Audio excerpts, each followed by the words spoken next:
تبصرة وذكرى لكل عبد منيب صدق اللہ العظیم والارض مددناها اللہ کریم فرماتے ہیں اور ہم نے زمین کو پھیلا دیا، بچھا دیا، وَأَلْقَيْنَا فِيهَا رَوَاسِيَ اور زمین پر پہاڑوں کو گاڑ دیا، وَأَنبَتْنَا فِيهَا مِن كُلِّ زَوْجٍ بَهِيجٍ اور پھر اس زمین سے ہر طرح کے اناج، غلے، سبزیاں اور دیگر درختوں پر فروٹ کے خوبصورت اور بہترین جوڑے اگائے۔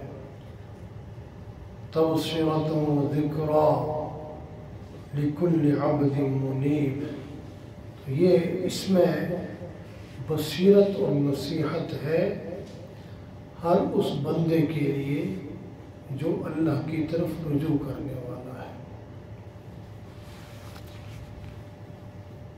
جیسے اس سے قبل اللہ کی قدرت کی نشانیاں ناسمجھ بندے کے سمجھانے کے لیے بیان ہوئی، وہیں زمین و آسمان کی تخلیق بھی اللہ کریم کی نشانیوں میں سے بہت بڑی نشانیاں ہیں۔ اس سے قبل آسمان کی مثال سے بیان کیا گیا کہ یہ مشرکین جو مرنے کے بعد دوبارہ زندہ ہونے کے منکر ہیں اور متعجب ہیں اس پر کہ جب ہم مٹی میں گھل مل کر خاک بن جائیں گے تو پھر ہمارے ذرات کو اکٹھا کر کے کون پیدا کرے گا۔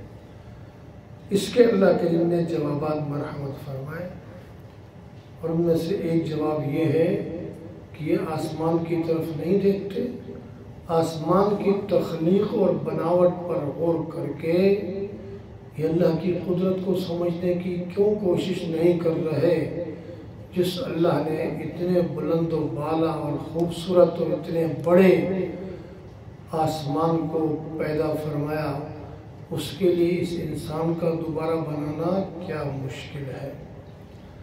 اور پھر یہ آسمان بے حد و حساب عرصے سے اور سالوں سے بنا ہوا ہے، اس میں کسی قسم کی کوئی کمی واقع نہیں ہوئی۔ جیسے گزشتہ زمانوں میں ہزاروں لاکھوں سال پہلے تھا ویسے ہی اب ہے۔ تو اس ایسے عجیب آسمان کو بنانے والا اللہ، اس کے لیے کیا مشکل ہے کہ اس انسان کی دوبارہ تخلیق فرما دے۔ اور اس آیت مبارکہ میں زمین کی مثال بیان فرمائی، وَالْأَرْضَ مَدَدْنَاهَا اللہ فرماتے ہیں کہ زمین کو ہم نے پھیلا دیا ہے اور بچھا دیا ہے، چونکہ زمین پانی کے اوپر بچھی ہے اور پانی زمین کے مقابلے میں بہت زیادہ ہے۔ یہ زمین جب پانی کے اوپر رکھ دی گئی تو یہ ڈولنے اور ہچکولے لینے لگی، تو اللہ نے جہاں مناسب سمجھا اس کے درمیان میں اور اطراف میں پہاڑ رکھ دیے، جس کے بارے میں اللہ نے فرمایا وَأَلْقَيْنَا فِيهَا رَوَاسِيَ۔ اب پہاڑوں کے وزن گویا کہ آدمی اپنے حساب سے سوچے، کسی چیز کو کہیں رکھ کر پھر اس پر کیل گاڑ دیتا ہے، جہاں ضرورت پڑے وہاں کیل گاڑ دے تو وہ چیز ہلتی نہیں ہے۔ تو اللہ نے پہاڑوں کے کیل گاڑ کر زمین کو ہلنے سے روک دیا، اور پھر انبتنا فیہا من کل زوج بہیج اللہ فرماتے ہیں پھر اسی زمین سے ہم نے طرح طرح کی خوشنما چیزیں پیدا فرمائی۔ اس میں تمام مخلوقات کے استعمال اور بھرتنے کا سامان ہے، اور بالخصوص انسان کی ضروریات کو پورا کرنے کا جملہ سامان اس زمین کے ساتھ اللہ نے وابستہ فرما دیا۔ غلے، اناج، سبزیاں، پھل فروٹ انسان کی خوراک ہے، اللہ نے ان کے بتاؤ دیکھو غور کرو کیسے کیسے خوشنما اور خوبصورت پودے پیدا فرمائے۔